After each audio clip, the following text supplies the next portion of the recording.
สบายดีสุเจ้ามื้อที่จิมมาเลี้ยงแมวอันหำยางเนาะหำยานเลี้ยงแมวหำยานมันก็นอนมันคิดฮอดแฟนมันก็เลยไปนอน มันปวดเหี่ยวใส่ติงมันจะออกแล้วเนาะเฮาก็บ่พามันไปเหี่ยวเนาะอยากได้เงินอย่างเดียวเนาะให้มันตายแล้วก็แล้วสมบัติจึงเป็นของกูมันเหี่ยวมันเต้นนำมันหิวข้าวหิวข้าวแล้วก็นอนกูให้มันนอนเมื่อกี้มันบ่นอนกูก็ปลุกมันปลุกมันตื่นกูยังบ่ได้อาบน้ำไปเปลี่ยนชุดละให้หอมแบบนี้แหละ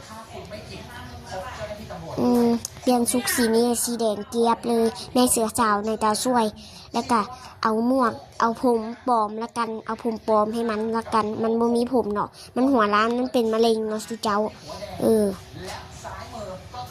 อยากบอกเด้อไปเบิ่งยูบูทูบเอาเด้อ